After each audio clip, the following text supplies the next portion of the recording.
Good afternoon, Sports Talk. This is the second annual Navy Army Prekick show done by myself, Patrick Leipold, and David Repicky. I am your host, Peter Berger, the Sports Talk resident, Pac-12 and military blogger. If any of you curious why you can't see my hideous face and instead see the much more attractive Baltimore Orioles YouTube picture of mine, it's because my camera decided this morning to break. So for the most part, you're going to be seeing David and Patrick's faces instead of this. But that is what happened today. I am your host for the day, Peter Berger. We're breaking down the Navy Army game for the second annual season. Joining me today is our resident Big 12 blogger. David Repicky. Welcome. Excuse us. Oh my God, you got to be kidding me. I am so sorry, ladies and gentlemen. We're having a bit of a technical problem. As of course, it happens to me right when we go live. Gentlemen, you're going to have to unmute yourselves, apparently, as this is just off to a great start. So you'll have to unmute yourselves, evidently. It doesn't let me mute you. So, David, I think you're unmuted now. I'm very sorry about that, everybody.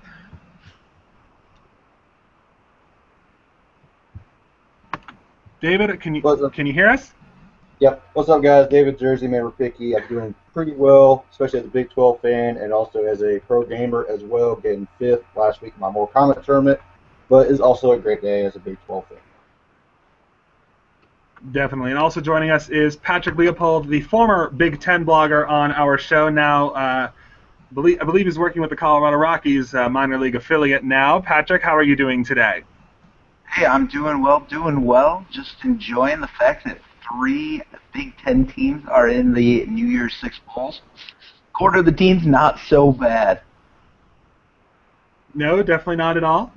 It's definitely been a good year for the Big 10. I think a lot of people are looking forward to the Michigan State-Alabama game, considering Nick Saban's going against the team that really got his career off the ground. Yeah, I mean, even as a Big 10 fan, I'm looking forward to it. And as an Ohio State fan, I'm hoping for a repeat of history. Last year with Michigan State taking down Bama. Yeah, we will see if it happens again this year. So, of course, now very briefly before we move forward here, as I switch you guys out, you're going to be seeing David and Patrick most of the day, as I said. We are from a Facebook group called Sports Talk, which is over 4,000 members strong now. Some of the most intelligent sports talk fans on planet Earth and in the country are part of this group. We're all very proud to be members of this group, which I've been a member since 2011. It's grown exponentially since. There's over 4,200 members. If you want to join the discussion, there is a link to our Facebook page and our Twitter page in the video description if you're joining us on YouTube today. Now, of course, today is the Navy Army game, which is the only college football game that gets an entire week of the regular season all to itself. It is the final game of the regular season every year, which is a tradition that started back in 2009. So my question to both of you today is, and I'll let David go first on this one, what does the Navy Army game mean to you personally, and what is the significance of this game when you think about the fact that the men who are on the field today love the game, passionate about the game, and on top of that, this is the only game you watch every year where the men on the field are one day going to be fighting to keep your right to keep watching football going. Basically, what it means to me, both my parents were in the military, both in the Army. My cousin was in the Army. I was born on a military base in Germany before the Berlin Wall. Big deal, especially because of the fact of military related stuff between me and my family. The significance of the game, honestly, most people agree with this, is the best rivalry game in college football. There is honestly no losers here. I mean, nobody hates one another. They all root for each other. This is the game where they get to enjoy themselves one last time before they get deployed, get ready to get deployed, fight for our freedom, fight for our country, keep our country protected in any way possible for us. And this is one of those things for me that I saw this the other day, that these guys are the only football players in the country who are willing to die for the fans. These guys signed up to be in the Army and the Navy, and I include the Air Force for this as well, that they signed up to die for their country or to protect our freedom. So the fact that we can honor them through a game like this, some of these guys being their last college football game, their last probably organized football game for the rest of their lives is something special. And I have some family that have been in the Army, in the Air Force, and Navy, and different things like that. So it really means a lot, as David said, to have people close to you in these military branches, and then to be able to honor them on the field. Absolutely, and and it's also really, I think, what college football is really about. Even there are very big rivalries, of course, and one thing I want to talk about, want to touch on with both of you before we move on here. The Army-Navy game, as everyone who follows college football knows, especially who really follows the game like the three of us do, Navy has beaten Army 13 straight times. Now, Patrick, you're an Ohio State fan. David, you're an Oklahoma State fan. So you're both fans of teams that have big nationally recognized rivalries as well, Ohio State, Michigan, and Bedlam. So I want to ask you both two questions, and I want you to both answer them here. So imagine for a second that your team has lost to its most hated rival 13 consecutive times. And so how badly do the cadets at West Point, can you put into words just how badly the cadets from West Point want to break the streak today? I'll go ahead and go first on this. Bedlam, Oklahoma State back then was not a good team. I mean, we had years with Barry Sanders, with Gundy and Thurman Thomas, but there's been times where, years on end, Oklahoma has dominated. I mean, they have, you check the record, Oklahoma's dominated Bedlam. So this is a huge, huge opportunity for Army to get a huge upset for them. I mean, this year we've seen a couple of rival upsets, mainly with the Texas-Oklahoma game. Basically what it is that you throw the records away. You throw away the stats, you throw away the records, and you just see them as two teams fighting it out for one another. So this could be upset potential. With Peter, I'm sure we'll discuss it later. But this could be a chance that Army shows, hey, we can beat you guys this year and we'll get our revenge. Yeah, and you look at the rivalry games, and just in general, and I remember, we talk about the Army has lost so many times in a row. But I look back when I was in high school for our lacrosse program. I grew up in upstate New York, and so lacrosse is huge there, and our rivals beat us 96 straight times, and you get hungry and you get that first win, and it's crazy. You break a streak like that.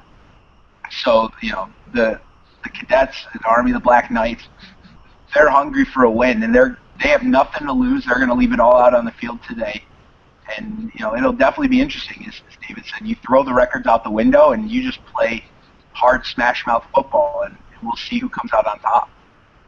Definitely will. And you both talked about it as well when you talked about the significance of the game today. But a lot of these men are playing a competitive college football game for the last time, most likely in their lives. Very rarely do you get an Army or Navy player in the NFL, although there's a couple right now that are playing for the Steelers and Patriots. But, this rivalry game truly means a lot. And one guy who's playing his last Navy-Army game today is a guy that I'm sure Army is very happy they're not seeing any more of after today.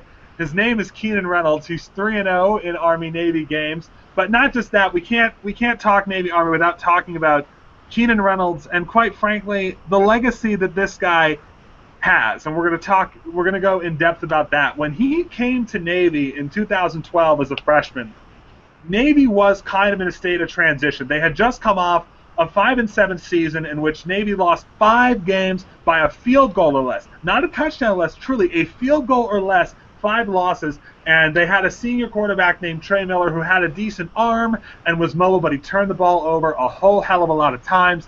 And so we really didn't know where Navy was going to go. Paul Johnson was now 5 years removed from his tenure at Navy, and it was looking like Navy was kind of going into a relapse back to the very poor program they were before Paul Johnson came in 2002 and resuscitated the program by installing the triple option offense. So, it was really a state of flux. And Navy came out of the gate in 2012 and didn't look very good. And we're going to kind of look at his numbers. Their first 4 games in 2012, they started 1-3. They lost 50-10 to Notre Dame in Dublin. 34-7 to Penn State in Happy Valley, beat VMI 41-3, and lost to San Jose State 12-0 in a game that neither Trey Miller nor Keenan Reynolds could get the ball going. But I'll tell you what, gentlemen, I just want to talk about those first 4 games. This is the start of his career. I knew Keenan Reynolds was going to be special the second I laid eyes on him, and you may think that's crazy because his numbers don't really dictate that. But his first 2 games as a true freshman were against the Notre Dame team that went to the national championship game that year and had the best defensive player in the country in Manti Te'o, and against Penn State in front of 106,000 Penn State fans. And Navy lost that game 34-7. They turned the ball over 3 times in the red zone. Their only score was when Keenan Reynolds was running the offense. Trey Miller kept shooting himself in the foot, and then they were shut out by San Jose State. So his first 2 games were against teams that had multiple athletic advantages, much bigger, much stronger, much faster, and he was still able to move the ball against these teams and as a true freshman against 2 teams that he had no business even being on the field with. And just from those small glimpses I saw of him, I knew he was going to be special from just those 2 games. If you take a look at, if you really think about it, what that was kind of, would you agree it was kind of foreshadowing what was to come, because he had no business even competing with them and he was able to? Yeah, and you look at a true freshman running the triple option offense, and that in itself is tough enough. Even if you've ran the system, when you were in high school or whatever, and you understand the concepts, not only are you now at the collegiate level where guys are bigger, stronger, faster, but they're also smarter. The IQ, football IQ is much higher at the Division I level than it is at any high school level. So you're asking a true freshman to come in and against Notre Dame, who was great that year, against Penn State, who had a very solid defense, and you're asking a true freshman to come out and be successful against that. I mean, the fact that he was able to do what he did was definitely special, and I think, now that he's learned the offense even deeper and understands those little intricacies, I think that's what showed that he's going to be a successful quarterback. Yeah, I agree with Patrick on that. I mean, when you're a freshman, odds are either you're a really good quarterback out of high school or you're good enough to make it on that team and be able to start right away, freshman level, in a triple option attack style offense is pretty special. I mean, there's a lot to learn. You got to do a lot of reads. You got see the whole defense as one and see where the strength and weakness of those defenses are. And it's sometimes knowing when to make the pitch and when to keep the ball. So being able to do that at a freshman level at that high of a smart style offense is pretty huge. And if once you start playing that offense, you start learning more about it, the more you'll develop yourself as a quarterback, as a player in general, to make yourself special as he is now as a senior. And yeah, we'll go into his whole career here. And then Keenan Reynolds cemented himself as a starter the very next week after the San Jose State game. They were playing a nationally televised game at Air Force, the team who had taken the Commander-in-Chief's trophy from them 2 straight years in heartbreaking fashion both times. Came in the fourth quarter of that game, trailing 21-13 on the road, hostile environment, rivalry game, calmly marches Navy down the field, ties the game, and then runs into 2-point conversion and wins the game 28-21 in overtime, and really changed the entire season for the midshipmen.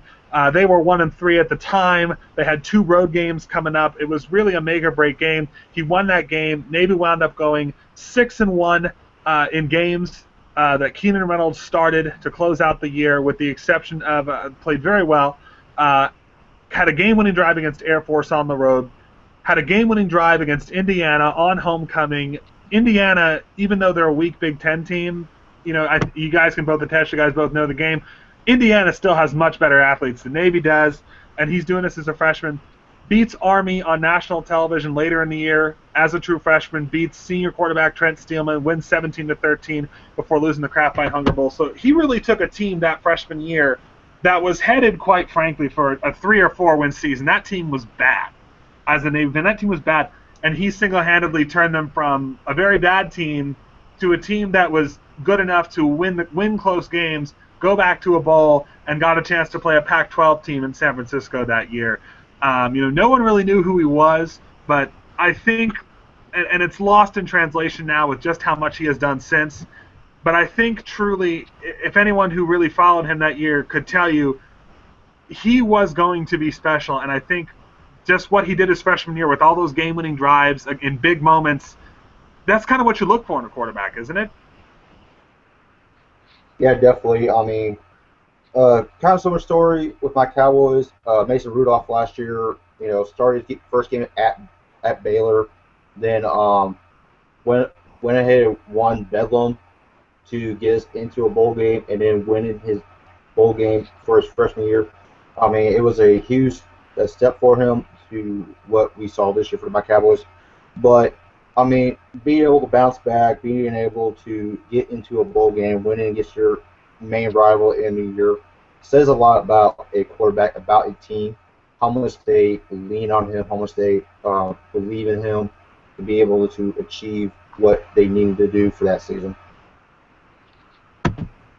Yeah, and you look at it as an Ohio State fan and kind of watching the national championship run from last year, and watching each quarterback step up from Braxton Miller to J.T. Barrett to Cardell Jones, and then this year, watching them play and realizing how important the quarterback position was for them. It brings that level of respect that I had for Keenan Reynolds up even a little bit more, and just watching him and seeing how far he's developed, in 4 years there, and just seeing how much he's grown and being able to put in the work that he has, not to mention all the other obligations that he has as a Navy midshipman, and being at the U.S. Naval Academy. So it's watching him mature and develop has truly been a pleasure to see. Definitely, and there's not going to be another one like him. And he kept getting better, of course, as his career kept going. And I think so the next part of his career, which we're going to look at, and we're getting further here to the present day. The season that really put him on the map was his sophomore season in 2013, and in particular, one game on national television that year against San Jose State. It was an ESPN2 game on a Friday night. Ran 36 times for 240 yards and 7 touchdowns in one game, which is an FBS record. And he ran for 31 touchdowns that year to go along with 8 passing touchdowns. So we accounted for 39 total touchdowns in 2013. And he was doing this as a sophomore, and he went on the road to open the season that year at Indiana and beat Indiana again, 41-35, ran for 3 touchdowns. That was when I knew, the future of Navy until he was gone was in safe hands, because, 31 touchdowns is a record for a single season for a quarterback. And I really, if you think about it, you play 12 college football games a year. I'm really not sure if 31 rushing touchdowns by a quarterback is ever going to be seen again, even by an option quarterback. Roger Staubach never did it. The other great option quarterbacks never did it. Right. Not even Tebow did it. As we all know how his college career was, But, an option tack option, your first point of contact is sometimes the fullback, sometimes the quarterback. But, to rush for 7 touchdowns in one game is really unbelievable. Not even running backs these days get alone 2 a game, sometimes 3 if they're lucky, depending on the running back. But to get 7 in one game, it don't matter who you played or what level of competition. That is a lot of touchdowns for a running back, or even for a quarterback for that matter. And it's just amazing that he developed his sophomore year to rush for 31. Not even, like I said, not even Tebow could do that, and not even a guy like Cam Newton or RG3 during his college years was able to rush for that many touchdowns in a year. And I think that's a testament too of just step forward that he took in his career process. For even the numbers he produced as a true freshman, to go from that to 31 rushing touchdowns as a sophomore is a huge jump, and just that you're not going to see on an everyday basis. Just really the maturity level, and really, I think, just grasping the offensive, having full break on well, camp and things like that, and knowing what to expect, he was able to take that big step forward. Learning level.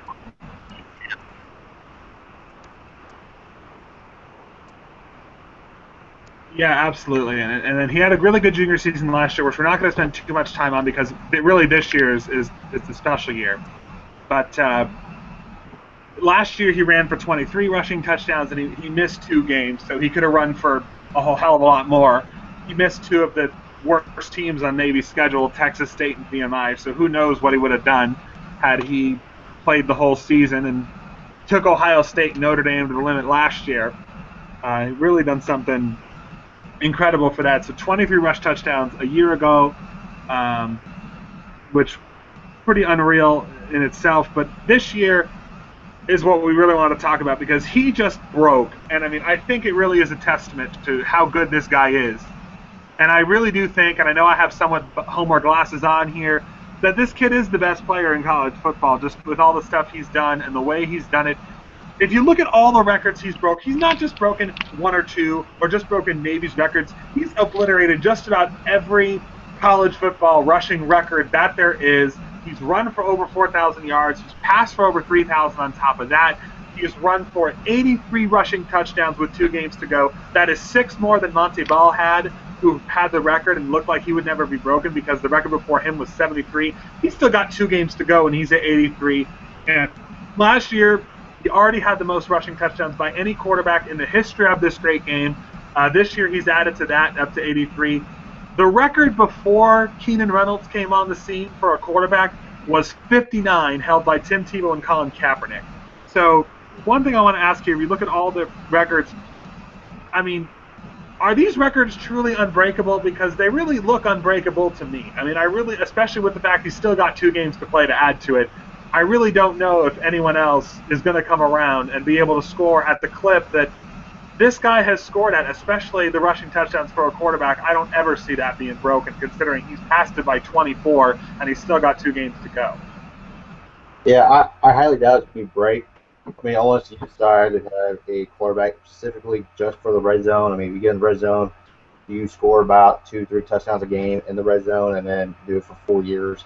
I mean, that's maybe the only way possible to do that. But other than that, I don't see it happening. I mean, he did shatter it by almost 20, by almost at least, 20, almost 30 touchdowns now. I mean, so you have to do at least 20 touchdowns a season, 20, 24 maybe a season just to do that. So odds are like 1 in a million, basically. But, I mean, is it possible? Yes. I mean, with the certain standards that you have to have for that. But odds are you're not going to do it. Yeah, I have to fully agree with David. I think it's one of those things that I think the only way these records even get close to being touched is by another Navy quarterback or another Georgia Tech style quarterback, that somebody who runs the option that, you know, you look at Navy and they lean so hard on Keenan Reynolds right now to lead that offense, and I think it's a testament to the kind of leader he is and the kind of person he is. But I don't see anybody even coming close to breaking that record unless they come from a school like Navy and are just a superb athlete. Absolutely, and I mean, I really think, and this is one other thing I want to point out today. You know, a lot of people, and I've heard this before, say the Navy Army game isn't the talent level isn't enough for me to really want to watch the Navy Army game, or these aren't SEC athletes, et cetera, et cetera. And I've heard this over the years. And for anyone out there who's not sure if they want to watch the game today, if you want a reason to watch the game today, I think it's fair to say, watch to get you watch Keenan Reynolds one more time, because there's never going to be another Keenan Reynolds ever again in college football. There may be someone else who's like him, but there will not be another Keenan Reynolds in terms of the character that he has on the field, the leader he is on the field, the fact that he is obliterating and annihilating every single record that has ever been for a rushing record, and probably, again, like we said, won't be broken again. Every time he scores a touchdown, you're seeing history, because he's making the record all the more unbreakable to be broken. Yeah, I mean, Go ahead, man. You're looking at a guy who turned a program around. You talk about coaches coming in and turning a program around all the time. You look at just different programs, and then you bring in a player like Keenan Reynolds, and I don't care what coach you put in there. If they're running the triple option, they're winning games because of Keenan Reynolds. He's the reason this program is a top 25 team. I mean, if you look at it, and Peter, I think you'd agree, if you look at this, 4 years ago when he's a true freshman, yeah, I think you would have said they would be better than they've been, but I don't know if we'd say that, with the exception of the loss to Houston, they would be a top 15 team right now, potentially looking at an at-large bid in the New Year's Six Bowl, or at least one of the other top bowls there, and I don't know if, and maybe you did, but I don't think that people would say one player can impact a program that much as Keenan Reynolds has. I would agree. I mean, I would not say that there was another. And I mean, and I want to point out too a couple of things about their two losses, and we'll look at their schedule in depth. That Notre Dame game, Patrick, it was a 41-24 loss, which on the surface doesn't look like it was close. The score was 24-21 Notre Dame at halftime. The reason Navy lost that game is two reasons. Number one, Keenan Reynolds got injured in the game. He ran 15 times for 110 yards against Notre Dame's defense in South Bend before he got injured. And the only reason Navy could not keep up in that game is because in the second half they missed a field goal and they fumbled the opening kickoff to Notre Dame. And the fact of the matter is Navy is not athletic enough to atone for those kind of mistakes, especially against a team like Notre Dame. They lost because of no fault of Keenan Reynolds at all. He was keeping them alive in that game by himself. And the Houston game, which I'll touch on in a second here, he threw for 312 yards. I thought option quarterbacks weren't able to throw. That's sometimes the case. I mean, we saw from Georgia Tech, sometimes they do throw it pretty well, but then again, Georgia Tech will have good receivers like Calvin Johnson, like Demaryius Thomas. We have good receivers like that. You will throw the ball pretty well. So it just all depends on what your players are looking like for that game. But sometimes throwing the ball will throw off your opponent as well. I mean, sometimes they might not have a good passing defense to be able to do what they did. So it's sometimes based on what kind of players they have. Sometimes it's based on how bad defense they are in the passing game. Definitely, and I'm going to get on to the next point in a moment here, but you touched on that, Patrick, and I'll come back to you for this. Navy was really closer in both the Notre Dame and Houston games than the score would indicate for you. And, we talked about this kind of you and I in private, but I'll bring it up to the public now. I can assure you there was at least one or two coaches, and you're a fan of a Big Ten team, so, there was a possibility Ohio State could have played Navy in a bowl game. I assure you there was not one Power 5 coach except maybe the coaches in the ACC, because they've seen this option offense every year with Georgia Tech, who was saying, I really hope we get Navy in the Peach Bowl this year and we have to play Keenan Reynolds. I almost assure you there was not a college football coach in the major conferences who was signing up to play these guys. No, I mean, you look at it and you watch some of these examples, and as Dave will get into, Army and Penn State, playing each other this year, and that game being extremely close. And I think that's just an example. Army runs a similar style offense to Navy, and Navy's is like Army plus when it comes to running that offense. So I don't think there are many teams that would be super excited about having to learn that kind of defense, because as we mentioned, the ACC, yeah, you see it in Georgia Tech, so you kind of know what to expect, and you've seen it in person. The closest you're getting as a Big Ten or a Big 12 or Pac-12 or whatever is you're seeing it on film, unless you've experienced it with Ohio State and Navy. But it's one of those things. Yeah, you're learning on the fly as you go, and you could be in a real big pool early on. So I don't think anyone would be particularly excited to play the midshipmen in a bowl game. No. I agree with that with Patrick. I mean, teams won't be excited, but they have to say to themselves, can we outscore them?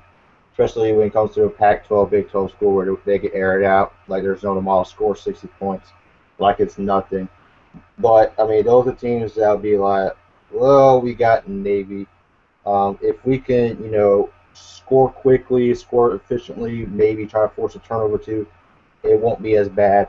But like Patrick said, it's easier said than done when it comes to defense. Like you said, ACC. I'm a Kings fan myself. I mean, sometimes the Hurricanes do have no problem stopping it, but I mean, Florida State lost to them. I mean, Georgia Tech had a good year last year with the triple option, and this year they kind of struggled with it because of the film study and playing from before. So it's just one of those things is that for those other schools, can we outscore them? Can we, outspeed them in a kind of possibility?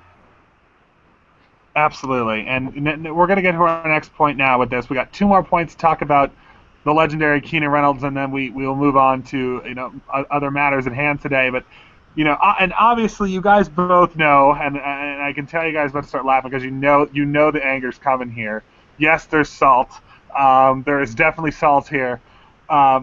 Now, for those of you who know, there is a player vote in the Heisman Trophy, and Keenan Reynolds was running away with the fan vote for the Heisman Trophy, and he was under serious consideration to go to New York today after the game for the Heisman, and he didn't even get an invite to New York, and I am absolutely insulted by this. Okay, I mean, here's the thing: the definition of the Heisman Trophy winner. The pursuit of excellence with integrity. Keenan Reynolds has been excellent, and he's been doing it with integrity. But not only that, okay, he was leading the fan vote. And the reason that we were given for why he was taken off the ballot is, and I quote, his quote-unquote subpar game against Houston on Black Friday. Now, forgive me if I'm wrong, but the definition of subpar does not include this. Here are his numbers from the game. The quote-unquote option quarterback that can't throw the ball.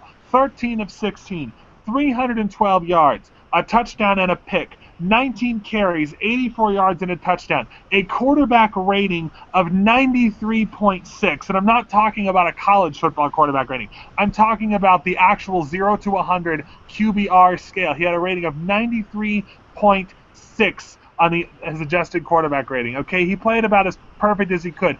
The defense gave up 52 points. The defense gave up 16 of 19 on third downs. The defense gave up 2 more fourth downs after that. Last I checked, the only thing that he did that was faulty was he didn't strap on the chin straps and play defense, because last I checked, that's not his job. Keenan Reynolds did his job. And please, would someone mind telling me how 13 of 16 for 312 yards passing when you normally don't even throw the ball, and running for 84 yards and a touchdown is a subpar performance? I'm sorry. This guy should be in New York with what he's done in his career and this year.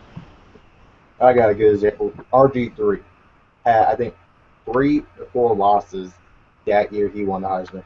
He played one good game against Oklahoma. I was there when he played Oklahoma State. He got blown out. He looked mediocre. It just comes down to these days a popularity contest. Who's hot? Who looks good now? Who's doing this and that and all these other things.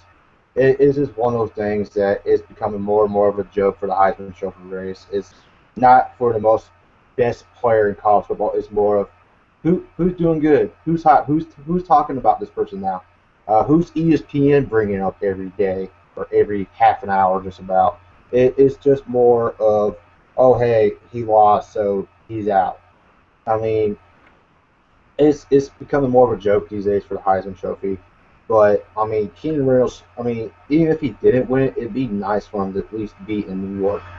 Even if he got like 5th or 6th in the voting, say if he did. But, it'd still be nice for him to be on there to get the recognition that he deserved to get. Absolutely. I have to 100% agree with David there. You look at the games that Keenan Reynolds lost this year. In going 9-2, first off, and you mentioned RG3 losing 3 or 4 games the year he won. But the 2 games that Keenan Reynolds and Navy lost this year were, first off, to Notre Dame, who has played Navy 2 or 3 times in Keenan Reynolds' career. So they've seen him a lot. So they understand what he can do.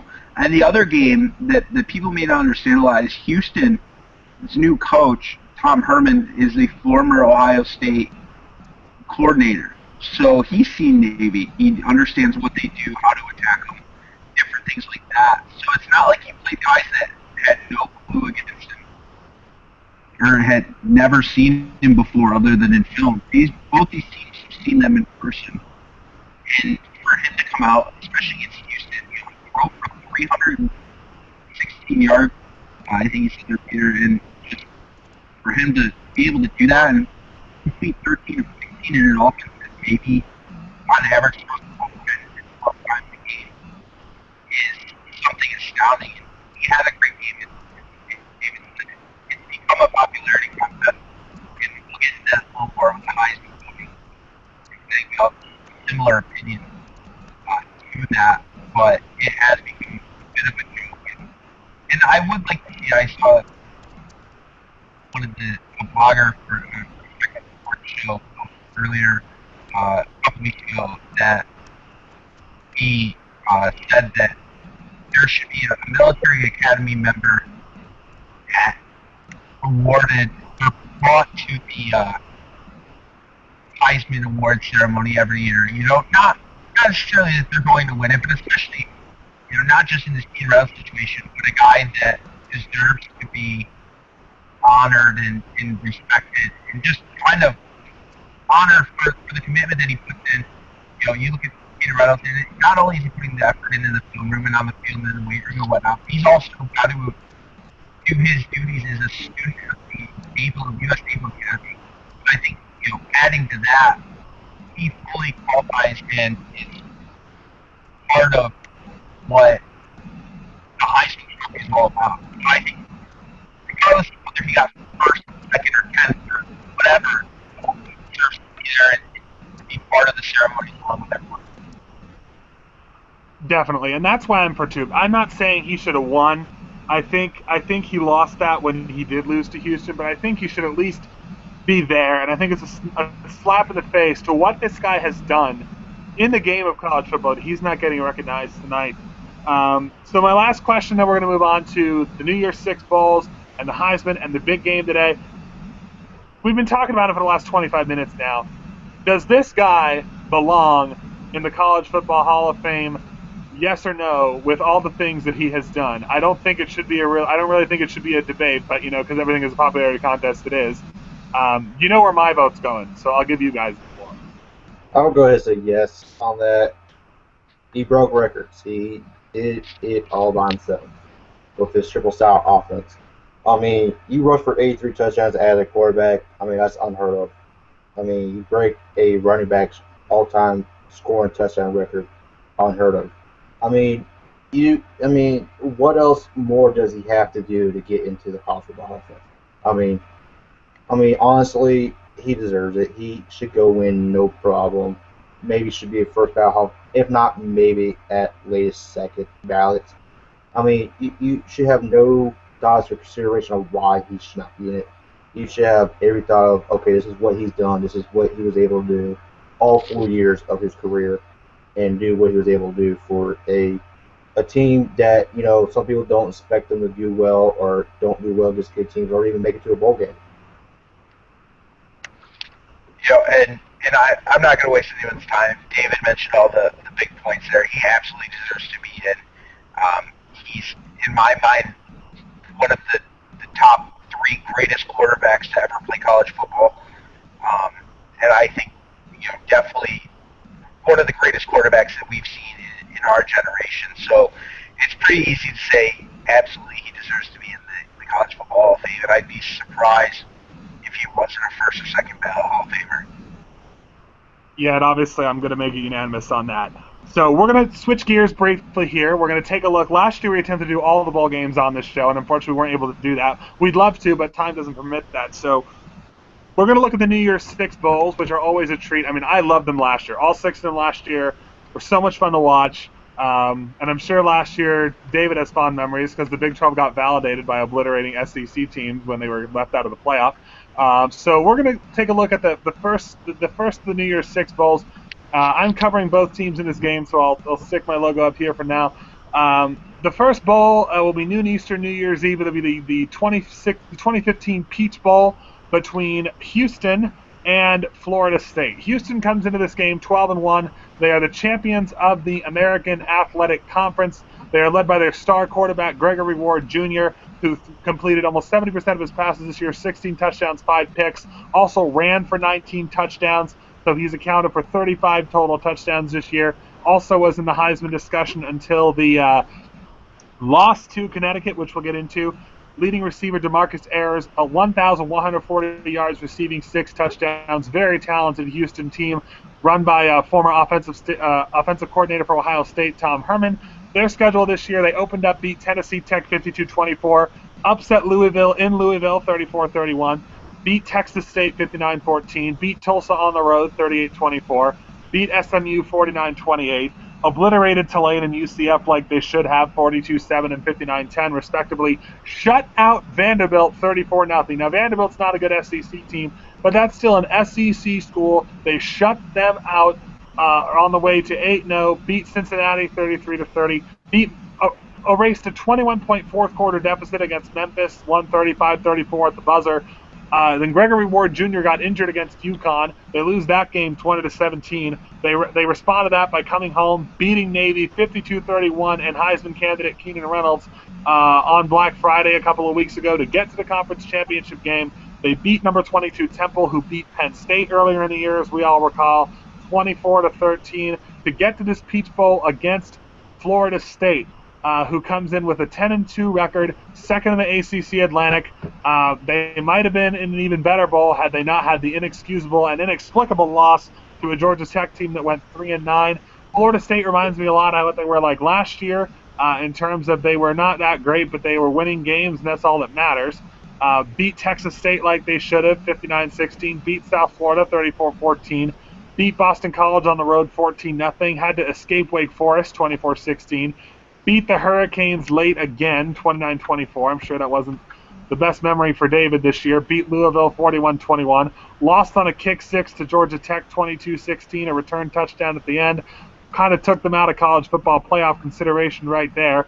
Beat Syracuse 45-21. Couldn't beat Clemson 23-13, so their playoff hopes were done there. Finished off their ACC play beating NC State 34-17, and then obliterated Chattanooga and beat number 12 Florida 27-2, because Florida's offense truly is that anemic, to get this game against Houston. Now, they're of course led by their own Heisman Trophy candidate, Dalvin Cook, who is an incredible player, probably the best running back in college football, almost 1,700 yards rushing, 18 touchdowns. Then they've got 2 good wide receivers in Travis Rudolph and Kermit Whitfield, 6 touchdowns apiece, 700 yards receiving. And they're led by quarterback Everett Golson, who's had a bit of a bumpy ride in his career, but he's nothing but a winner in his career. Notre Dame was a top 5 team last year with him at the helm, and of course, ironically, against Florida State, their pass interference play. Sean McGuire is no slouch either as the backup. They're both good. 20 touchdowns, 5 interceptions from the quarterback position. A very solid defense, Florida State, they have as well, and one of the best kickers in the country in Roberto Aguayo. This looks like a good team.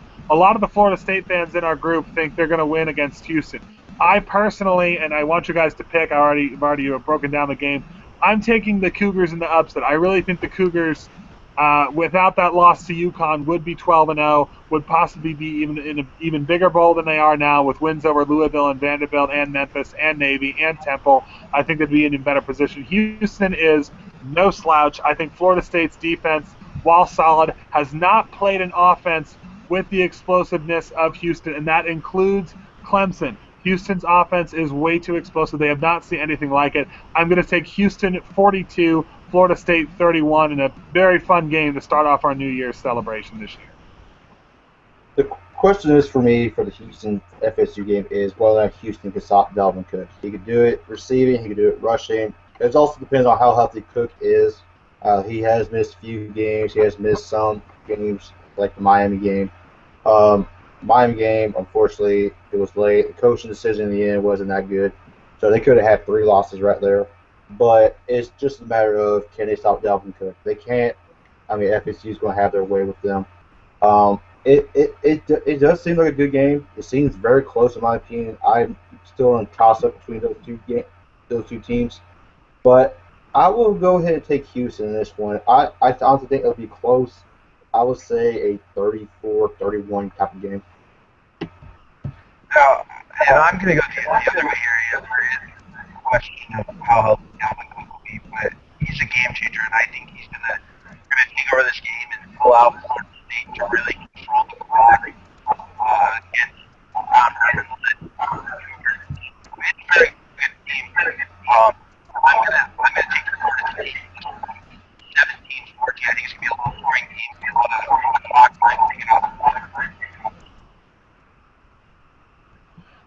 State, so the vote 2-1 for Houston by our panel here. Check your mic a little bit, Patrick. It's a little hard to hear you. I'll keep David in the main picture until that's fixed. So that's our first game. Our second game to look at for the New Year's Six. We're going to look at the semifinals last, of course. So we're going to go to the next one, which would be the Fiesta Bowl, which will be Patrick's duty exclusively. So I'm actually going to stick him back in the main picture here. Notre Dame and Ohio State. Take us through their seasons and what the keys to victory are for that game, for both sides. You take a look first at the Buckeyes. And the first thing to point out, news here in the last day or two, is that Thomas Washington playing solicitation arrest he had on him. Urban Meyer made the choice to suspend him for the Fiesta Bowl, which I think is the correct decision. You look at the Buckeyes this year, getting the revenge win over the Pac-12 season and running through their schedule, pretty easily. Once they made the switch to J.D. Barrett back in quarterback, Cardell, 3 great games last year, but there were a lot of and so for him to I think those balls were even more close. And so J.T. Barrett comes in and continues the way that he was playing with his Big Ten Quarterback of the Year award and everything like that. And you look at the Buckeyes and just the way the defense played Joey Bosa, Josh Perry, Eli Apple. You're looking at 4 to 5 first-rounders potentially on this Buckeyes team right now. This year, next year, whatever it is, Ezekiel Elliott is a playmaker. And in the game they lost, they had 13 touches. So you're not going to win the game. Don't give you the ball. That was obviously shown. You look at Notre Dame, a quality team, taking care of Notre Dame late. Just a quality ball club for the Irish. You're dealing with Everco's team. Brian Kelly always puts together some really good teams. It's going to be one of those games that it's going to be based off the front seven of how well Ohio State can get a pass rush on Notre Dame, how well Notre Dame Elliott and J.T. Barrett. And, for that matter, you look at Braxton Miller, Curtis Samuel, those H-back guys, and the explosiveness that they've had early on. So it comes down to the front team to see which one can dominate. And I'm going to take Ohio State. I'm going to take them. I think it's going to be a lot closer than I would have had Adolphus Washington dominating force into the power, into the middle. But I'm going to take Ohio State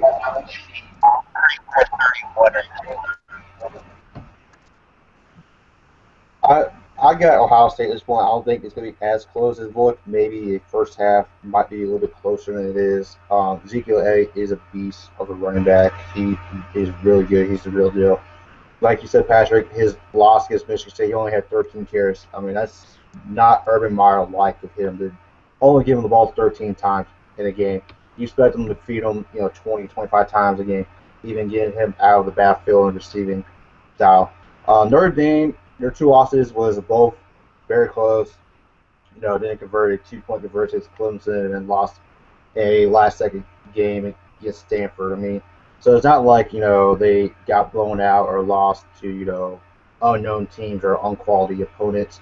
They lost to a Stanford team who won the Pac-12 and lost to a Clemson team who's ranked number 1. But I think I think Notre Dame would hang with them close in the first half, and Ohio State should take it away. Possibly in the fourth quarter, I'll say a 41-31 type of game for Ohio State. I'm taking Ohio State as well, so it'll be unanimous vote on this one as well. I just think Ohio State is the better team. Their one loss was very close. I think Notre Dame is a great team as well. I think it'll be a close game.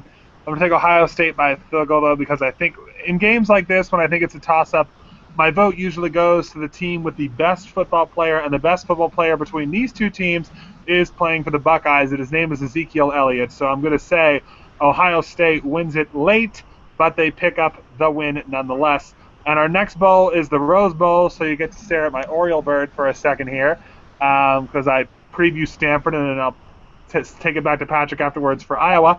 Stanford comes into this game with a 10-2 record, and they very much, an 11-2 record, very much deserve to be in this bowl game today. Had they not had their 2 losses, I think they are a playoff team. In fact, if they beat Oregon, I think they might also be a playoff team. Maybe people disagree with me on that, but that's what I think, and I'm going to stick to it. They opened up the season with an absolute thud. They lost to Northwestern 16-6 in a game that really wasn't that close. I mean, Kevin Hogan couldn't move the ball. Christian McCaffrey couldn't run the ball. The team looked absolutely disorganized and terrible, and I said, oh boy, this is going to be a rough year. They beat Central Florida 31-7, and then they had the big win against number 6 USC, and all of a sudden everyone started to take them seriously again. They then beat Oregon State 42-24, and then they really got hot. They blasted Arizona, the Pac-12 champion from last year, 55-17, beat UCLA on a Thursday night 56-35, beat Washington 31-14. Played one of the most underrated best games of the year, the Washington State game. Patrick and I watched that one. Both of us did. We talked about it after the game. They were saved by a kick wide right by Washington State's kicker at the gun to hold on 30-28. If not, the Cougars might have been in the Pac-12 title game. Colorado beat them 42-10. Lost to Oregon 38-36. Kevin Hogan got a touchdown pass to Kajus in the end zone with 10 seconds to go, but was not able to complete the 2-point conversion. Lost that game by 2. Rebounded by beating their big rivals Cal 35-22, Notre Dame on a game-winning field goal 38-36 to end their playoff hopes, and then beat USC 41-22 to win the Pac-12 after a tough season last year. They had a great year this year, and they have the Heisman Trophy candidate Christian McCaffrey at running back, 1,847 rushing yards, 8 touchdowns, 540 receiving yards to go with that. Also a pretty good kick and punt returner, and he's thrown for 2 touchdowns on top of that. Christian McCaffrey is the do-everything man for Stanford. And Kevin Hogan, a veteran quarterback, 24 touchdowns, 7 picks. I think it's definitely safe to say this team is a talented bunch, and nobody, and I mean nobody, wants to play them right now. So, Patrick, what does Iowa have to do to find a way to beat this juggernaut of a team, which I think is probably the best offensive team they've played all year? I absolutely agree. You look at the Big Ten West, and it's tough. Iowa doesn't play year in, year out Michigan State, Ohio State, Penn State, Michigan, all those teams. And Iowa's one loss came to a very good Michigan State team, is evidenced by the fact they're in the playoff, college football playoff. And the fact that for me, that shows that Iowa's a good team. They only the one loss in the Big Ten title game, but they took care of business in all of their games. They had 1 or 2 close calls, but for the most part, Northwestern they took care of, and different teams like that, they handled their business. So, I think it comes down to, we talk about Christian McCaffrey, there's a reason he's a Heisman finalist, and it comes down to the front 7. Being a Big Ten front 7, I think they're going to should have a good time or a solid effort up against the offensive line of Stanford, but I think that's where the battle is won and lost, is more specifically the front 4 of Iowa against the front 5 of Stanford. And so whoever wins the battle in the trenches wins this game. I think that's just the simple fact of the matter. Both teams are very similar in their style of offense and the way that they play. So it should be interesting. I think the battle is won up front in the trenches. I'd agree. I'm taking Stanford, though. How about you? I'm going to take Iowa in a real close one. I'm going to go pure just one Stanford. I just think when it comes to quality of opponents, they played a decent Northwestern team, a Wisconsin team that we know is good but not great. The loss was against Michigan State in a very close one. It took them 22 plays, about almost 8 minutes for them to get that game-winning touchdown to do it. I was decent. I'll give them credit what credit's due for that. But I just see Stanford as a hot team right now, just like one of the other teams we're going to be talking about here at the New Year's Six Bowl. A good quarterback in Hogan, who's going to be an NFL quarterback one day. You got Christian McCaffrey, who just played all around type of player, arguably one of the best running backs this year. I did think Stanford has more ability to score than Iowa does. Um, but I'll give Stanford this one a 42-24 type of game. All right, David, thank you for breaking the tie, and I'm going to leave it with you now because now our last non-playoff New Year's Six Bowl is between Oklahoma State and Ole Miss, so the floor remains yours for this one, and then we'll get into the semifinal games after that. All right, I'll go ahead and start out with my Cowboys, who I talk about every week for the Big 12. My alma mater, my school. I picked them as my dark horse this year for the Big 12 simply because of the fact they just seemed like they had the potential to do it this year, and they almost did. They were short. They lost in the end against Baylor and lost in the end against Bedlam. I give Sooners a lot more credit for their win, but we'll start off first game. They played Central Michigan, took care of business 24-13. Beat Central Arkansas no problem, 32-8.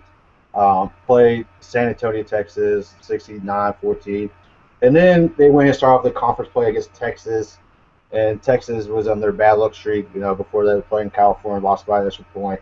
Oklahoma State squeaked one out against Texas, and followed by that, squeaked one out against Kansas State, and then West Virginia as well, and then Texas Tech. I mean, we were called the Cardiac Cowboys during that time for obvious reasons. And then after the Texas Tech game, we played against TCU, in which I called the upset for that. I predicted 49-42. Oklahoma State showed why they could be a legitimate team. They dominated 49-29. Then they had a sort of a rematch from 2011 against Iowa State, down by 17, came back and won 35-31. Then they played Baylor and lost 45-35. And then ended off losing to the Sooners 58-23.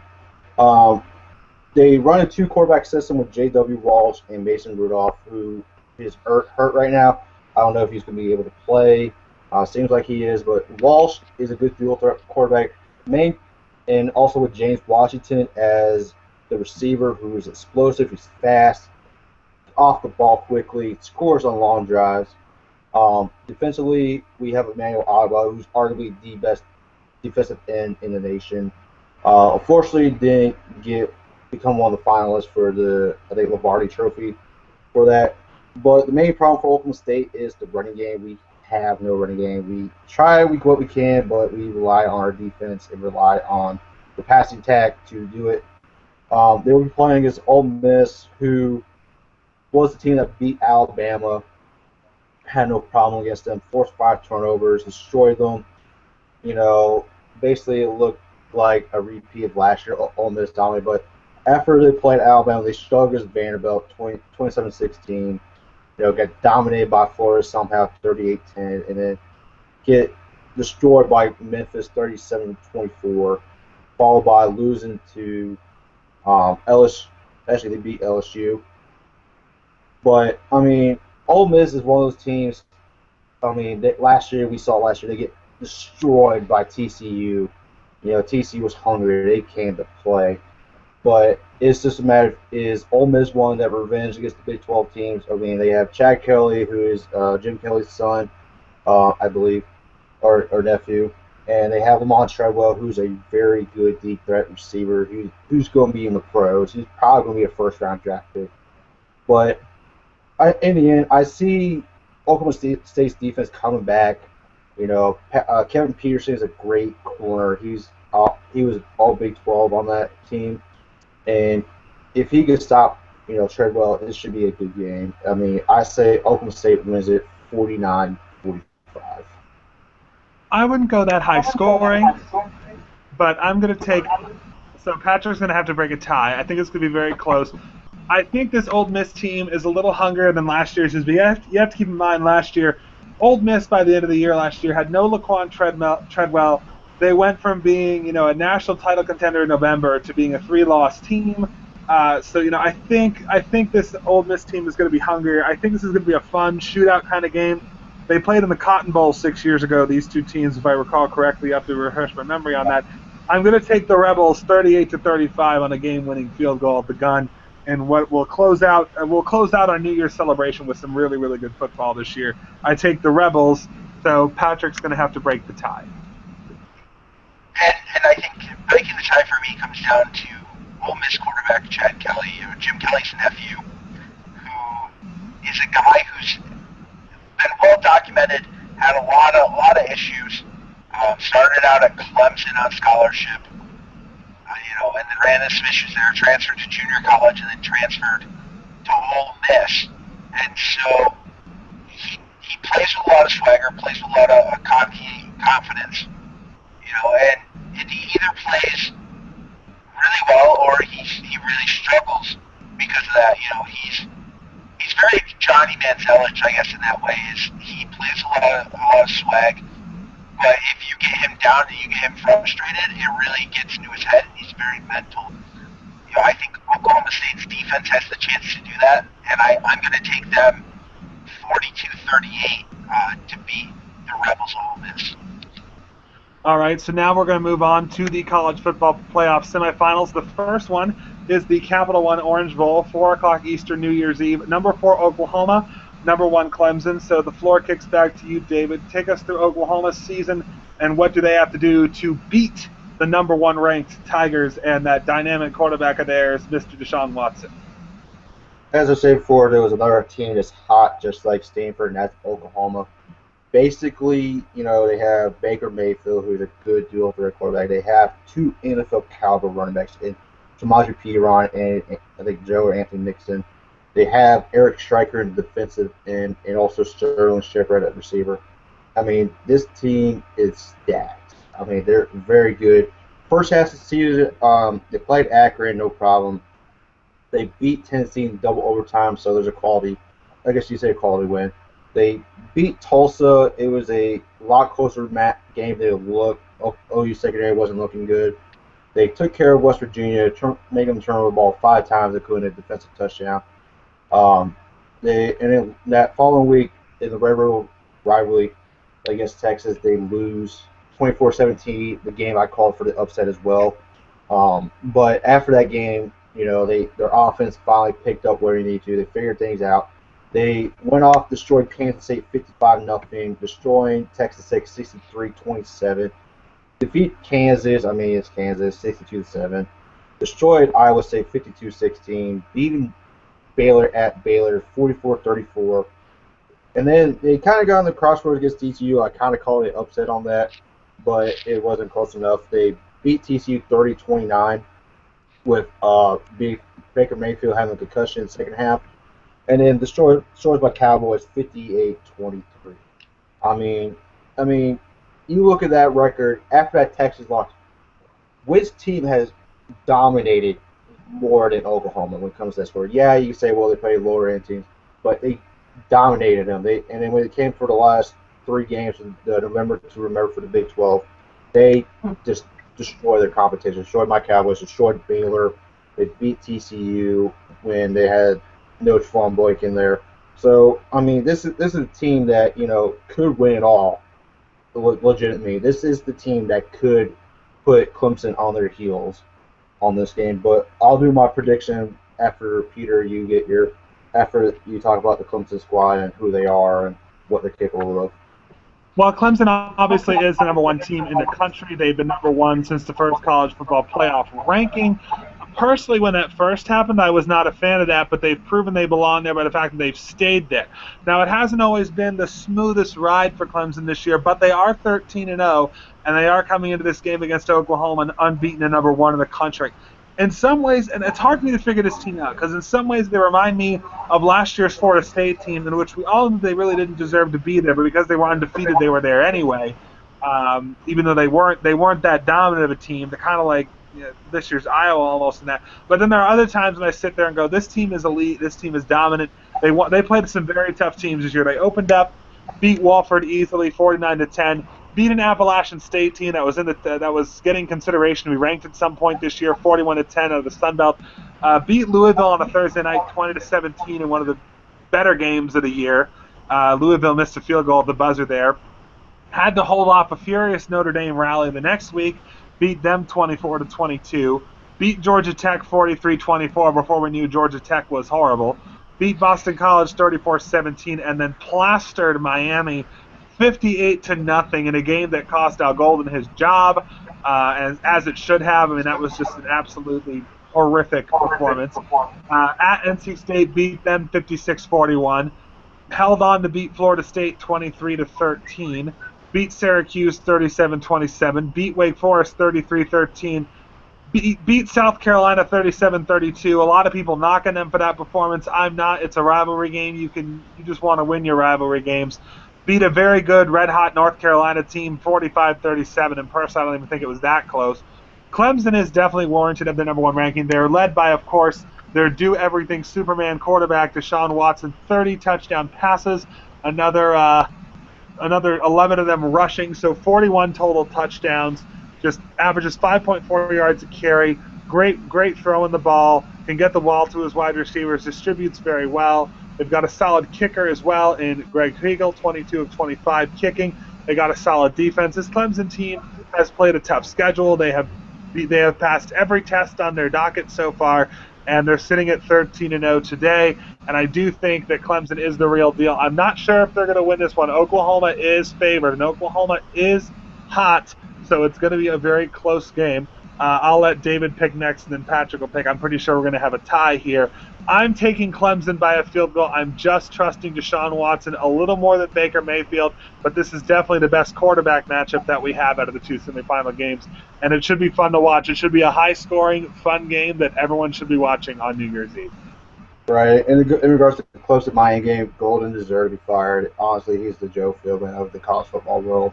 But I got Oklahoma in this one. They are just way too hot right now. Their defense is playing perfect football right now.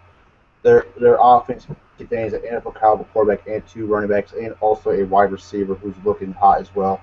I got Oklahoma at this point. I say 49-41. Yeah, and this is a game I think you're looking at the 1 seed, which I think has been in Clemson, which has been the best team in college football, and then you're looking at Oklahoma, who's probably the hottest team in college football. So it's a question of, do you take the most consistent, or do you take the team that right now is playing the best football that they have all season and peaking at the right time? And it's a battle of quarterbacks, I think, for me. Clemson has seen a guy in I think the caliber of Eli, Dalvin Cook. It comes down to Baker Mayfield or Deshaun Watson, in which I like. And I'm gonna take Baker Mayfield. I think it's going to be a semifinal that goes to overtime. I'm gonna take it 43-40. All right, so I have been overruled. So Oklahoma moves on to the national championship game for our official pick in a little bit here. So now we're going to move on to the other game, and Patrick, I'm going to stay with you. Michigan State versus Alabama, or the other, or the Saban Bowl, as I like to call it. Michigan State, Alabama. This is, if anything, this is going to be the best coaching chess match of the season between D'Antonio and Saban, and it's up to you to talk about Sparty. You look at D'Antonio here, and you look at this Michigan State team, who has a valid argument, I think, to be the number 1 team in the country. You look at the game that they lost to Nebraska, and yeah, it shouldn't have been that close, but there were definitely some missed calls on that last play that caused Florida to win. So you can look at it. You look at Connor Cook going down probably before the most important game of the season to that point against the Buckeyes and their quarterback for Michigan State really stepped up to the challenge and were able to lead the Spartans against the best front sevens in the league for the Buckeyes. Ruined their perfect season, ruined Iowa's perfect season, and a chance of the college football playoff. You look at it now that Connor Cook being back, the way he dismantled Penn State's defense. He threw the ball where he wanted to, when he wanted to, and was able to just stick it to the Nittany Lions and then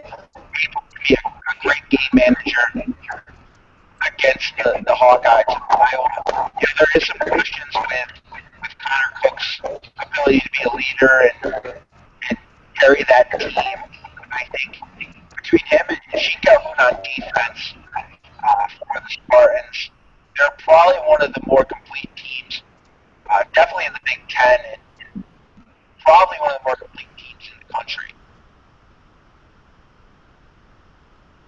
All right, and David, please take it away for Alabama. And of course, I know that you're not a fan of Alabama, but I'll spend that for a moment here. How did they do this year? Don't get me started about Alabama. Basically, Bama, the main loss against Ole Miss, they turned the ball over 5 times. Coker wasn't the starter. People made the excuse that Alabama beat themselves in a way, but after that, Bama started looking hot. They beat teams that they should be in, like Georgia, Tennessee, Mississippi State destroyed LSU with Leonard Fournette. They showed destroyed Florida in their SEC title game. It was a lot closer than it was. But the main offense for Alabama is Derrick Henry, who is a beast at the running back position, who is the main offense of Alabama. Defensively, they have a good front seven. Some people say they arguably have one of the best front sevens in the nation. Alabama is always that team up there due to the large effect of Nick Saban. And, people say Alabama should be the number 1 team because of how good they look and how they take care of their opponents, where, they could have jumped over Clemson for that number 1 spot. But for them, number 2 is good, but also people have cited that Alabama should not be the number 2 team. They should be number 4 due to the fact that they lost to all this team. They lost to, or they barely beaten quality opponents like Tennessee and Georgia and stuff like that. But the main issue right here for the Bama Michigan State game is how good is their offense. I mean, can Michigan State stop, Derrick Henry? Can they stop Coker, to where they become one-dimensional? And I'll go ahead and let Patrick decide first on the score. I'm going to take the Spartans. I think Connor Cook, next level quarterback, will be a pretty solid NFL guy. And the defensive team guys like Ezekiel Elliott, and I think that kind of made like the kids are. They've seen teams that run the ball and with quarterbacks that can throw it a little bit. The example of J.T. Barrett and Christian Hacker, guys like that. I don't think it's a ton better or significant step above either one of those quarterbacks. It comes down to are going to be able to maintain him. Not to say he's not going to have a game. I think him. You talk about you talk about LeBron James and under 30.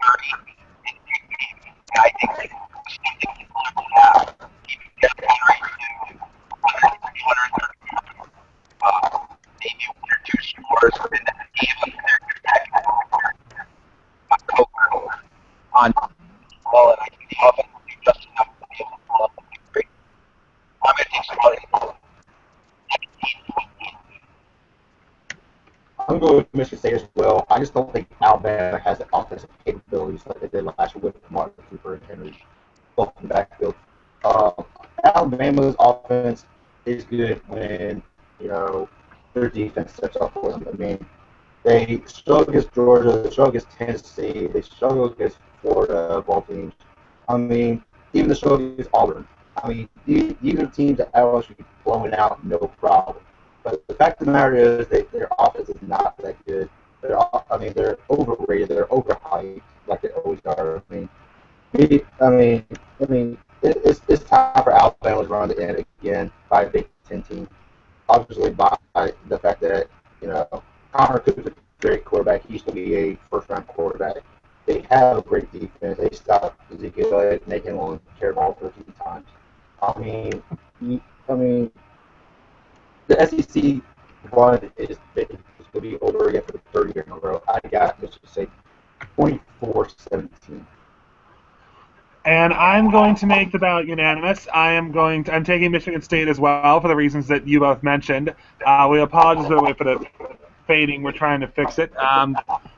I'm taking Michigan State 27-17. I think the SEC bias is ridiculous this year. The SEC has fallen flat on its face numerous times during this 2015 season, so I'm really surprised that Alabama hasn't gotten any flack for it. Alabama's beaten up on teams that frankly they should have beaten, and their offense is questionable. I think especially the main reason I'm taking Michigan State, though, is Alabama has Jacob Coker at quarterback. Michigan State has Connor Cook. That is all I need to hear right there. I'm taking Michigan State 27-17. So Michigan State exacts a little bit of revenge on Nick Saban and moves on to the title game against Oklahoma, who won that game by a 2-1 vote here by our panel. So let's talk about what our national title game is. We're going to have the 4-seed Oklahoma, the 3-seed Michigan State, a red-hot Oklahoma team against a really good defensive squad in Michigan State. Opening thoughts on our potential game, and who do you have winning the national championship in this matchup, Oklahoma or Michigan State? I'll go ahead and start. I'll say Oklahoma this one. Question is, can Michigan State stop fast-paced style offense of Oklahoma? I mean, Michigan State hasn't played that kind of team yet. They almost close to it. Possibly Ohio State's, but not as good as you would say Oklahoma. Baker Mayfield's a dual-threat quarterback. You got Huron Nixon in the backfield. You got Shepard at the wide receiver. I mean, they're fully loaded with their offensive weapons. And defensively, they have a good linebacker and air striker with a couple other good players as well. I mean, if the question is, can they slow them down enough to do it? Obviously, you can tell Oklahoma can play a close game with a 30-29 game, with a loss 24-17. I mean, the question is, can Michigan State stop that style offense? Last year, Ohio State kind of proved it against Oregon, but Oregon's usually that team that usually falters in the end. But I got Oklahoma in this one. I say 35-20. Yeah, this one is such a tough are very similar. People have key areas where I think they're a little different. I think Oklahoma definitely has a much better running game. And quarterback play is very, very similar. Connor Cook, Baker Mayfield, very good quarterback.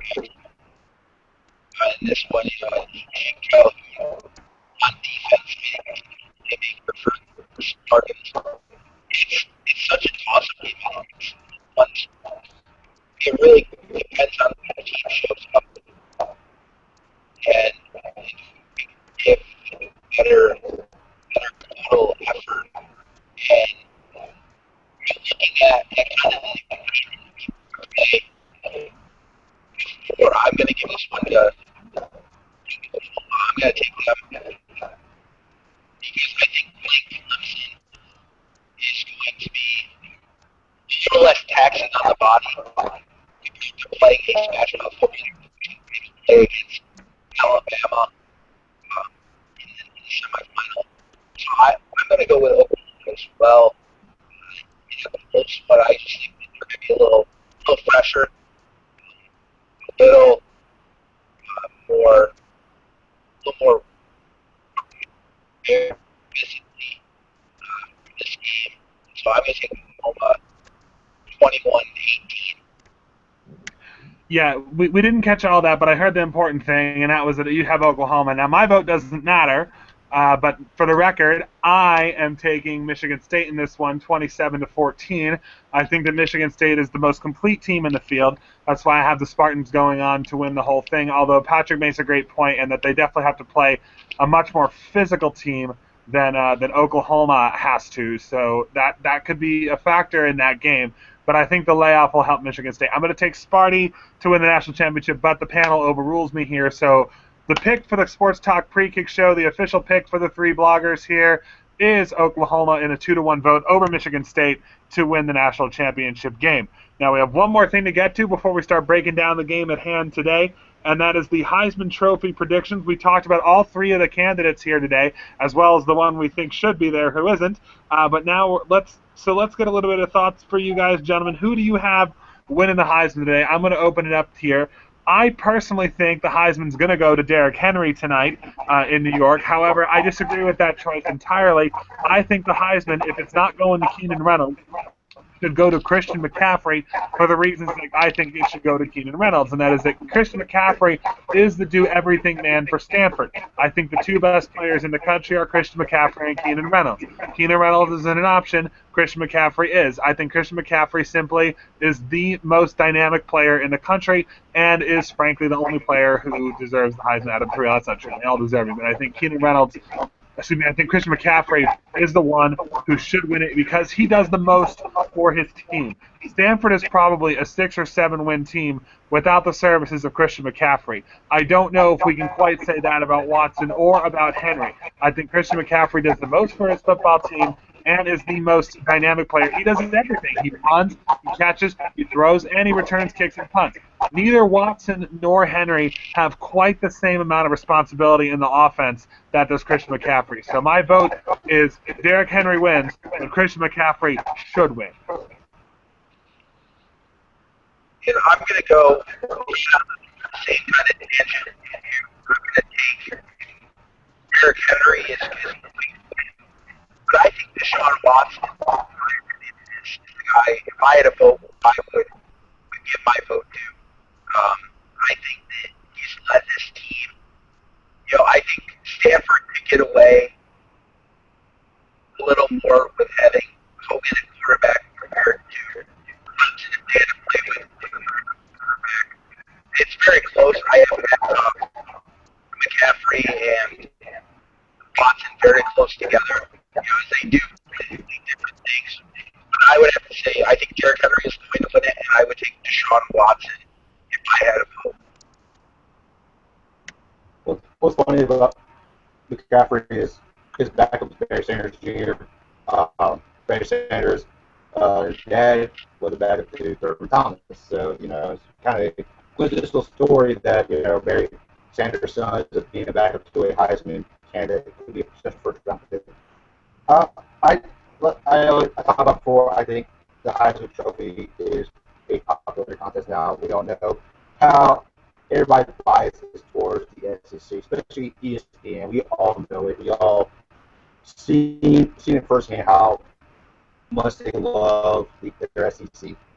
But I'll take Christian McCaffrey in this one. Personally, both as who should win and the other vote as well. Because, like Peter said, he is an all-around player. He is that type of guy who, can win it all, can, play every position, throw in a couple of touchdowns, receive a few touchdowns as a receiver type running back. Also, ran the ball very well. The part of Gaffrey, not winning as much games if he wasn't there is, you never know. But Derrick Henry was the only offense they have out of. If Derrick Henry was not playing for Bama would be losing at least 4 or 5 games this year. Deshaun Watson, I can't agree with that with Patrick that he is an offense. Sweeney, made a good quarterback out of him. But I got to go with McCaffrey on this one, hands down. All right, so officially the panel says that Derrick Henry shouldn't win it, but he will, because 2 of us said that we think Henry's going to win it even though he shouldn't. So Henry is your Heisman winner by our panel here today. So now we're going to get to the game at hand here. Today/tonight, we're about 35 minutes from kickoff, so it is time to start looking at the game at hand today. Army-Navy. Army comes in 2-9 on a 13-game losing streak to the midshipmen. Navy comes in 9-2, number 21 in the country. On paper, this looks like a complete mismatch, but we were talking about it earlier. We'll talk about it again here. You can never write a rivalry game in the books before the game is played. You have to play it on the field. It should be a great atmosphere today. It always is for Army-Navy. So 2-9 versus 9-2. And before we get into looking at the teams and review, which we're going to do in a moment here, is this a foregone conclusion in either of your minds? Because again, this is Army-Navy, and And just a little anecdote about that. Back in the 50s, Army was number 2 in the country, 8-0. They were playing an 0-8 Navy team, and Navy didn't win that day, but Navy tied Army. The 0-8 winless, punchless Navy ties number 3 Army 21-21 and kicks Army out of winning a national championship that year. So crazier things have happened in this rivalry. Yeah, definitely. I mean, like we talked about earlier, Oklahoma losing to Texas. It's just a matter of can Army stop Keenan Reynolds.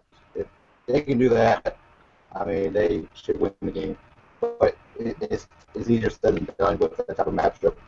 But like we always stated today, is that rivals, you always go with the record, you always go with stats.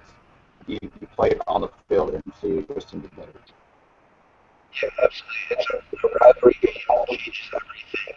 And yeah, you could, as you mentioned, you could have a team that's 1-8 playing a team that's number 1 in the country, is leading everyone in the category and being in the category. And you still got to play the game on the field. It's definitely interesting to see how these two teams come out and both really have nothing to lose. Maybe nothing to win. And this is Army's last game of the year. Trying to avoid 10 points. See how the game gets played out. Yeah, it's going to be interesting because rivalries, you throw the records out the window. You just leave it all on the field. Yeah, I can assure you that they will leave it up in the field today. So that said, we're going to take a look at both teams. I'm going to send it over to David. I've talked about these teams all year because I'm the military blogger, so I know these guys pretty well. So let's take a look at the teams in depth, Army and Navy. We'll start with Army, David. I'll leave that to you. Let's take a look at their season in review. Now, they're 2-9, so on the surface, again, they've had a pretty rough go at it. They're a very raw young team. But you look at the scores of their games against the teams that they played, and they played some pretty solid teams this year. They're 2-9, but they could easily have won a few games against ACC and Big Ten teams. So take us through their season. I mean, they're 2-9, but they definitely have a puncher's chance today. Yeah, definitely. As I look at the schedule, there's at least 5-6 losses by at least 7 points or less. We'll go start out with Fordham, a D1 AA school, lost to them 37-35. They played at UConn, lost to them 22-17. They lost against Wake Forest 17-14. So right there, combination of 11 points in 3 games. So they could have easily gone 3-0 and not be 0-3. The first win came at Eastern Michigan 58-36. Then they lost at Penn State 20-14. So right there, they could be 5-0 possibly. Their main one of their three main losses was against Duke 44-3. I mean, so the Duke sometimes right now has been not a joke for them. They won against Bucknell 21-14. Lost at Rice 38-31. Their second big loss was against at Air Force 20-3. They lost against Tulane 34-31, and then lost against Rutgers 31-21. So they could easily have 2-3 losses in that program and be up there with Navy as a 10-2, 9-2 team, 8-3 team maybe. So it wasn't like they weren't out of it every game. So they had a chance to win some of these games here.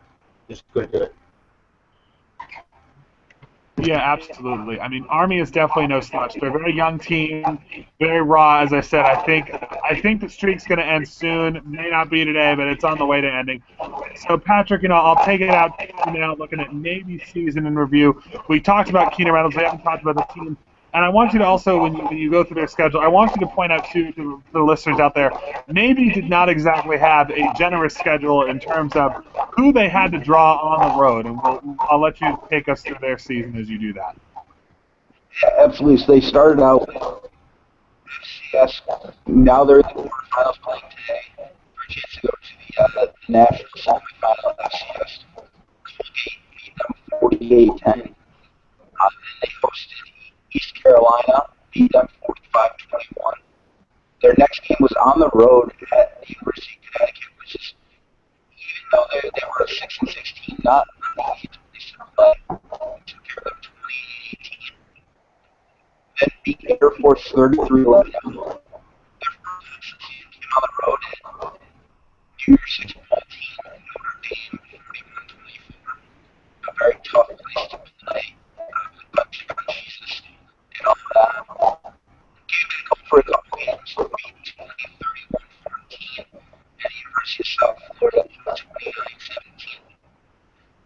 on the road to Memphis, and realistically, it was an elimination game in the AAC, and took care of them 45-20.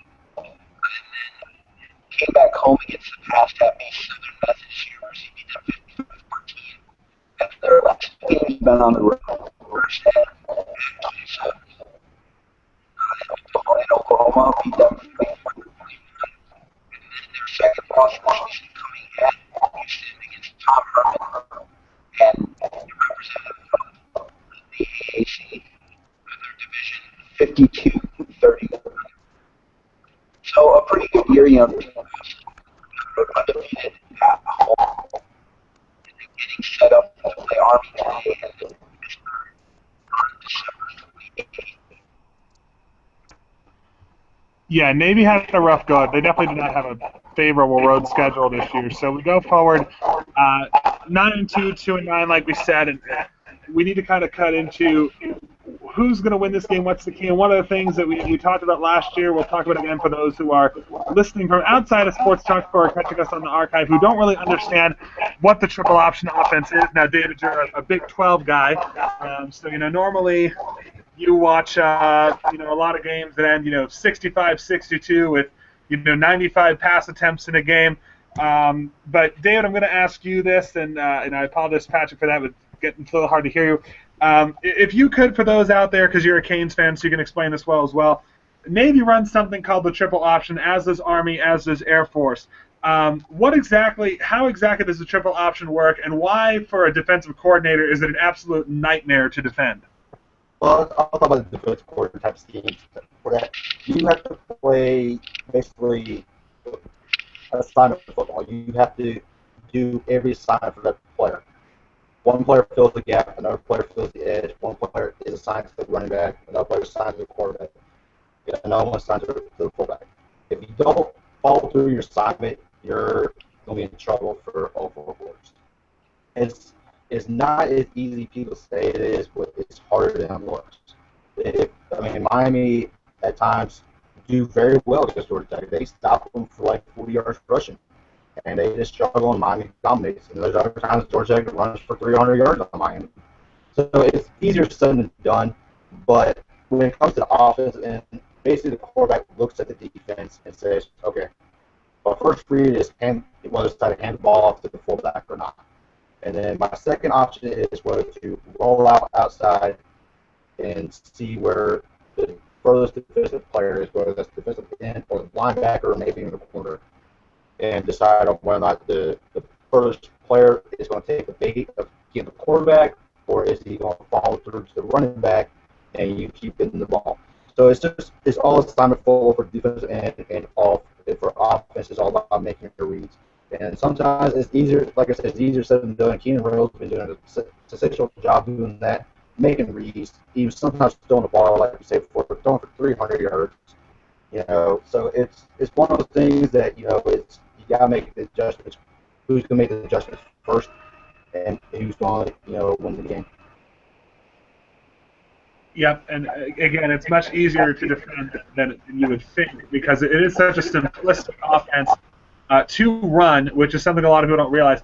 And here's one thing I wanted to kind of run by you guys today. And it's something that I've said for a long time, and Patrick, I'll let you weigh in on this one here. There's one thing I've said. I've had friends in the past who don't watch football who have asked me to kind of introduce them to the game. And one thing I've always said is if you want to introduce the game of football to someone, you turn on a game where a team runs a triple option, because it's very easy to follow for the viewer what's going on, because the triple option is very simplistic. The ball's very rarely in the air. You just have to figure out who's running it. Really, I think the triple option, I think the beauty of the triple option is that truly this is how football was meant to be played once upon a time. This is about the simplest way to play a game. You just run the ball down the other team's throat and hope and if they stop you, and basically you dare them to stop you. Yeah, you look at it from the aspect of the toughest part is it's very easy to watch as a fan and watch it on TV, but for a defense it's tough because you're trying to find where the ball is and you have to be defensively responsible. and it takes away that defensive end collapsing on the play if it's the backside, if it's going away from him, because there's always a possibility that the ball could be coming back, and it would be variation of such a simple concept. And so it's definitely easy for the fan to watch, tough for the defense. And I think it was, originally before the four pass was put into the game, this is the style of offense that was pressure. And it's something that's withstood the test of time, and it's exciting to see that both Army and Navy still run a form of it, and even Air Force runs it as well. And so it's definitely exciting to see, and definitely looking forward to watching Navy and Army both execute today. Definitely. And we're now going to get into we're about 25 minutes away from kickoff to the 116th Army-Navy game. So we're going to move forward now, and I'm going to give the floor back to David here. So looking at Army's team, we talked about the team as a whole, their record. But let's talk about, this is a very young, raw team. Last year they had a senior quarterback in Angel Santiago. They had senior fullbacks in Terry Baggett and Trenton Turrentine. They had a solid wide receiver on the outside in Edgar Poe, who's pretty tall and pretty big. He's still a good outside threat. But let's take a look at the offense for Army. Who are the playmakers on offense, and who has to show up today for them in order to win? And what do you think? And what does Ahmad Bradshaw's numbers look like this year? The young, the very green quarterback for Army. Right. Ahmad Bradshaw is the leading passer for the Army team. It looks like there's about 5-6 people who has attempted passes. As a team, they're 40 of 90 for 920 yards. Bradshaw alone is 23 of 48, so it's below 50% for 429 yards, 5 touchdowns and 2 picks. That kind of stats is expected for a triple offense type of offense style. But he has arguably the most carries out of any running back for 130 carries, 468 yards, including a 56-yard touchdown. He got 5 touchdowns for that game. But also, Aaron Camper, the running back, has about 506 yards, including a 69-yard run with 3 touchdowns. You mentioned Edgar Poe. He had 11 receptions for 320 yards. Kind of what's expected for a triple-style offense, unless you're Georgia Tech, where you have like Demarius Thomas and Calvin Johnson back then. And his longest touchdown was 68 yards. So in some ways, they can air it out. They can air it out deep. He has 5 touchdowns as well. So those are the players to look for. Is Bradshaw, Kemper, and Poe, the big three for them. But like I said, they can air it out. The longest touchdown was 68 yards. They could run it as far as 71 yards as a runner. So those are the players to look out for offensively. Yeah, and I just wanted to say, I really like what I've seen out of Ahmad Bradshaw this year. Very young, very raw, but definitely a lot of potential for that young man to play for Army. I really do think he's going to be the one to break the streak for Army. It might not be today, and that's not a pick either way. I'm just saying he definitely has the raw ability, but he's very young. But Keenan Reynolds is a true freshman, won this game in a comeback attempt in the fourth quarter. So, you never know. A raw quarterback who's not really sure what to do in the moment sometimes is the best thing for you, because they don't understand the magnitude of the moment. So I'll shift it over to you now, Patrick. Navy's offense, a lot more playmakers on their team, obviously with a 9-2 record, especially their wide receiver Jameer Tillman, who is 6'4" and 210 pounds. I mean, that's an NFL kind of build. So talk about Navy's offense. And the scary thing about Navy is you stop Keenan Reynolds, and they've got a bunch of 280-pound fullbacks to come run it down your throat instead. Yeah, I mean, I'll go to 3 or 4 big playmakers. Obviously we've talked a lot about Keenan Reynolds, and so I don't think we need to touch on him much more. And you mentioned Tillman and his impact, being an NFL size wideout. Somebody you might actually see it in his bleachers most of the time. But the big playmaker for me today is Chris Rain, 847 yards rushing on the season. Second leading rusher on the team. Outside of him, Sanders and Nizell and Roman all right at about 300 yards for the season. So I think if Army is able to stop Keenan Reynolds, it comes down to Chris Wayne, what he can do, because he's proven that there's a chance over the next 2 games that he can be a 1,000-yard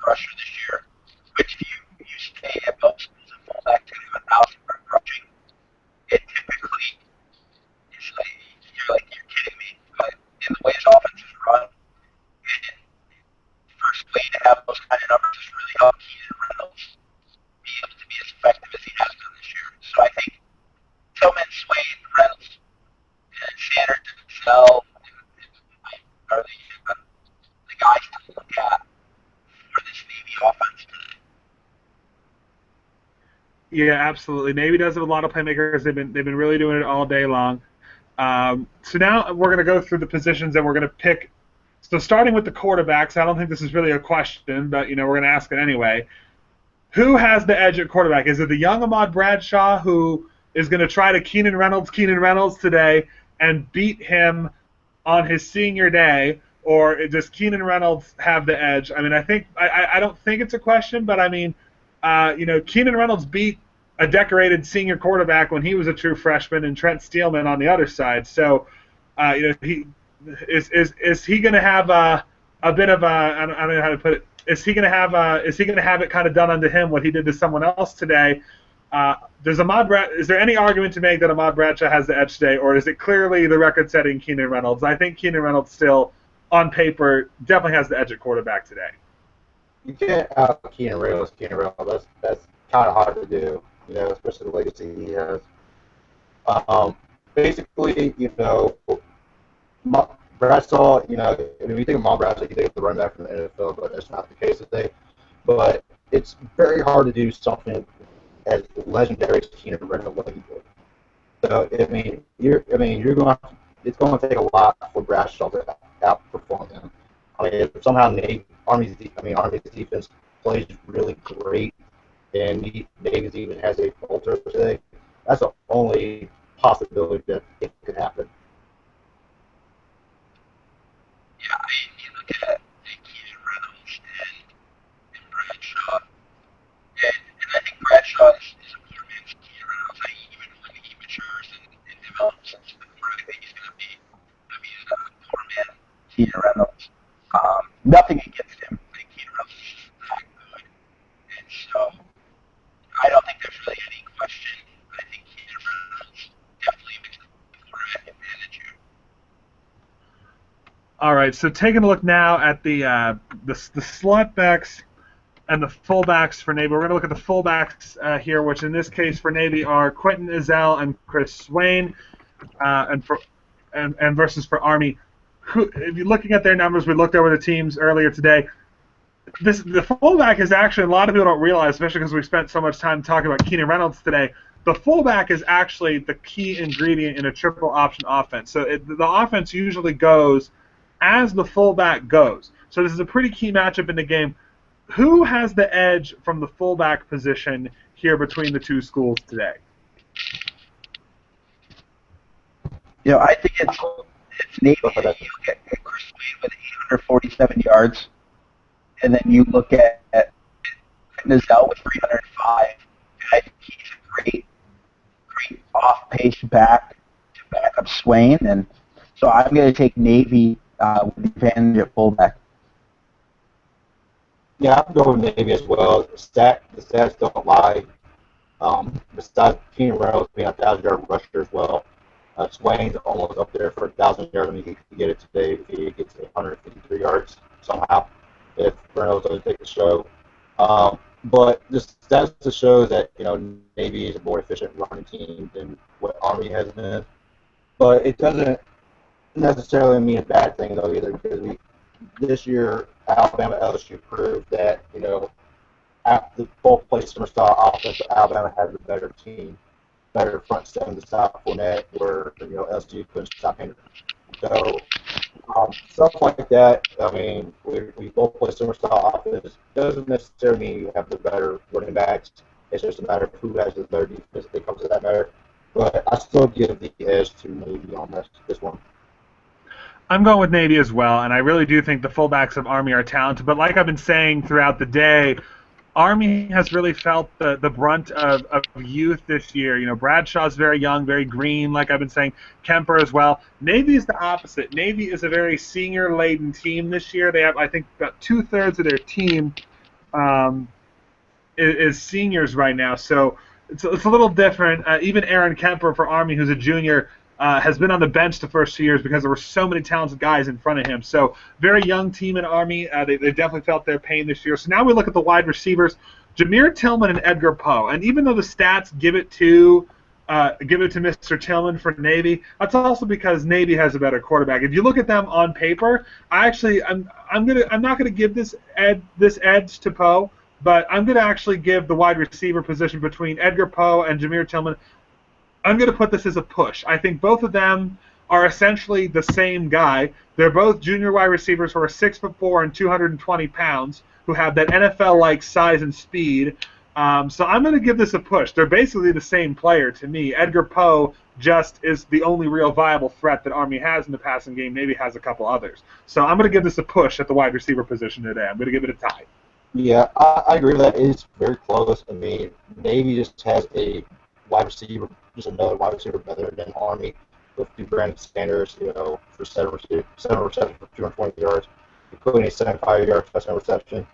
But, I mean, that's just the way it happens sometimes where Navy can just somehow just air it out in one play and just score from a 70-plus yard touchdown. But I agree with that. I mean, stats look very similar in their own ways.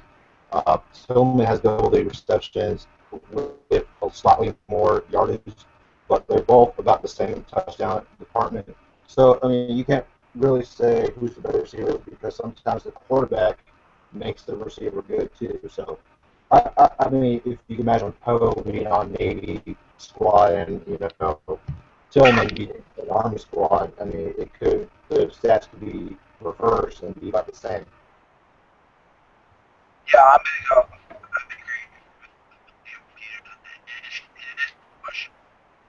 I think that you flip these guys' situations, the numbers are probably reversed. It's based off being a receiver, for the most part, is based off of the quarterback throwing you the ball, and if they can't get you the ball, or they can, or whatever the case is, your numbers are inflated, deflated, based off of that. And both guys are very similar, so I do give this a push as well. I think really, when you look at a triple option offense, you have one, maybe two receivers that are big time guys, and outside of that, everyone else is pretty almost irrelevant in the triple option offense. So I'm going to give this one a push as well. Yeah, I mean, it's like you guys said, and that's the thing I thought too. I looked at them. They both are basically the same exact football player. They're just one's on a team that can't get the poor guy the ball, and one's on a team that can get him the ball. So that's why the numbers are how they are. But so it's time to get into the picks today. But before we do that, I'm going to ask both of you to give your keys to victory for both sides, and I'll give my own. So let's start with Army 2-9. We kind of talked about it in passing, but let's make it official here. For Army to pull what would frankly be a pretty big upset, they are 22.5-point underdogs today. They're 2-9 versus 9-2. What do they need to do the most today if they are going to break a 13-year losing streak to the midshipmen of Navy today on a day when no one has given them a puncher's chance? Basically, stop Keenan Reynolds. That's I mean, we all agree on this. Stop Keenan Reynolds. You can stop it, you're probably going to win the game. Also, the fact of can they air it out against, Navy's defense. That's my key. Stop Keenan Reynolds. Maybe get him under 100 yards rushing. Maybe throw the ball with more than you need to. My keys for Army are really simple. It comes down to the record.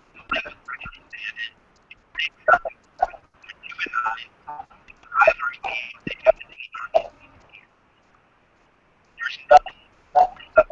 And I think the other thing is if the whole Waterboy or the movie The Waterboy, last game of the year, Brian,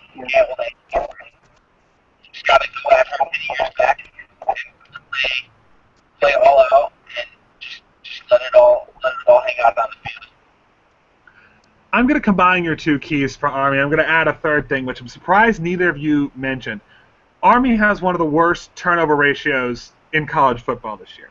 Okay, and as we were talking about, with the one thing we never mentioned when we talked about the triple option today, and I think you guys will both agree with me on this, when you run the triple option offense, you are usually chewing 6-7 minutes of time of possession on the clock. You are usually running 13, 14 play drives. You're going for it on fourth down. Because you're shortening the game. And with two triple option teams, the game is going to be shortened. The key for Army is, like David said, stop Keenan Reynolds. Go all out. take some risks, but don't be reckless. You have to protect the football. That is the key. Army cannot turn the ball over today if they want to win the game, because if they do, they're going to give Navy extra possessions. And when you're playing triple option offense, you cannot give the other team extra possessions because you already have a limited number at your disposal. So for Army to win, protect the football and finish drives with touchdowns, not field goals. Your thoughts on that? Yeah, definitely. Turnovers is sometimes the case for games. We saw from the Alabama game, 5 turnovers from them, cost the North win against Ole Miss. But it's a matter of what do you make use of the turnovers. You can turn over the ball 5 times and still win the game because your defense stepped up and not allowed any points on the turnovers. So it's just a matter of, what to do with the turnovers. If Army turn over the ball and able to make, maybe go 3 and out, it's a win for Army because of the fact that you didn't let them score, you didn't let them, make any points after those turnovers. Yeah, and you look at it, and neither one of these teams is designed to score fast.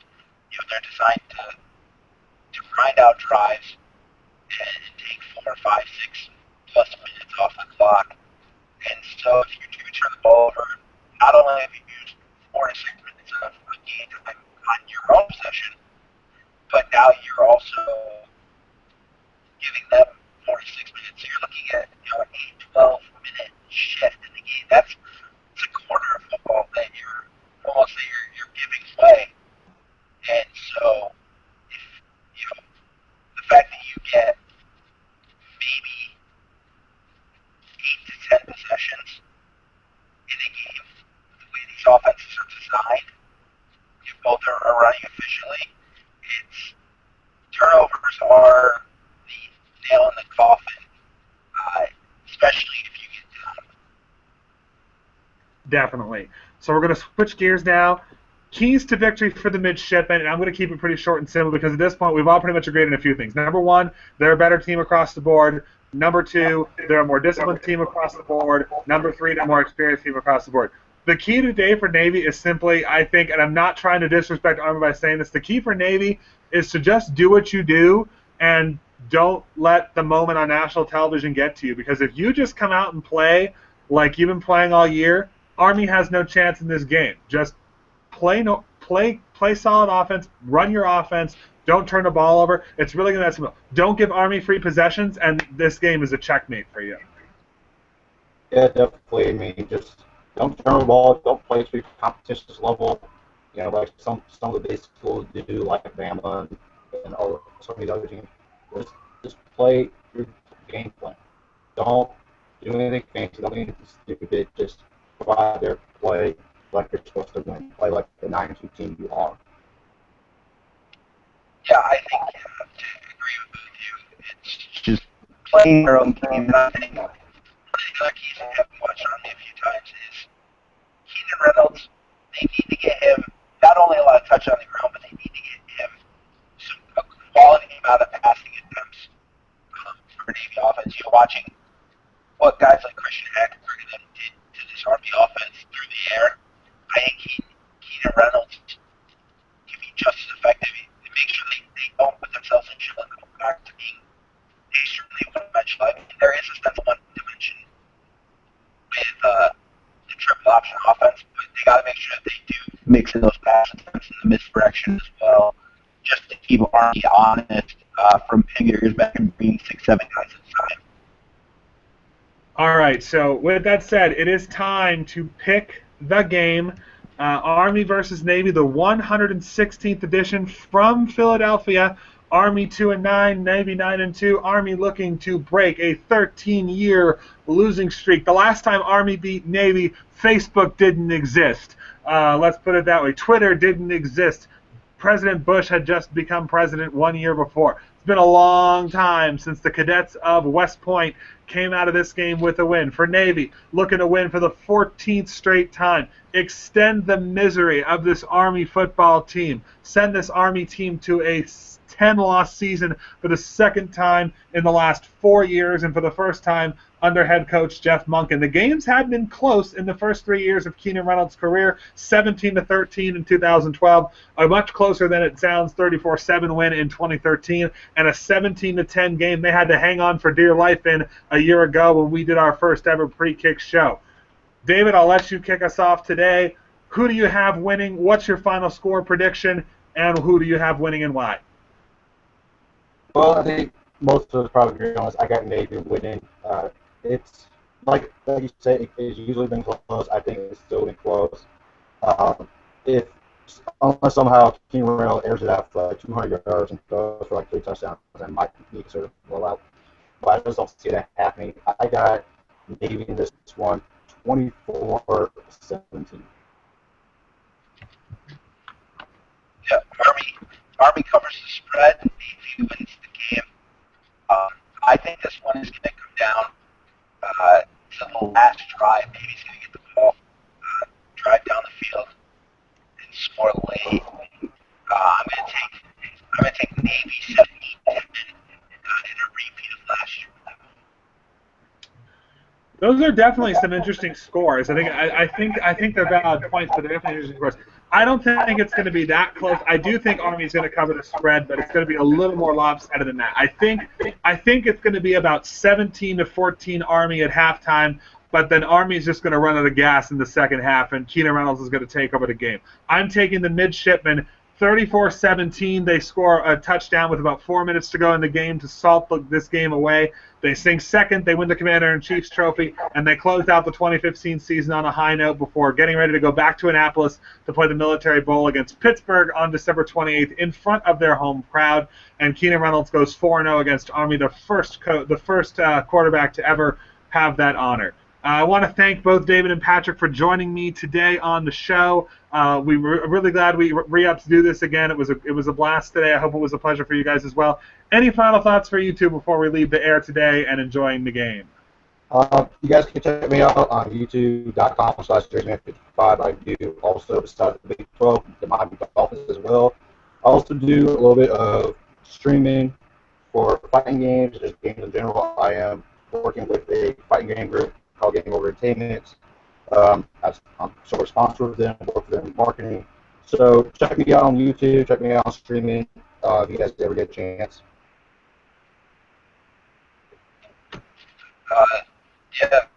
Now, I will be back doing Big Ten blogs for the 2016 season, hopefully, and only 366 more days till we do this again. There we go. Absolutely, because next year's a leap year. That's right. Well, thank you both for joining me. For David Repicky, Patrick Leipold, and all the sports talk community, this is Peter Berger signing off. Thank you for joining us for the second annual Navy Army Prekick show on Google Hangouts on YouTube. Enjoy the Navy Army game. Have a great rest of your day.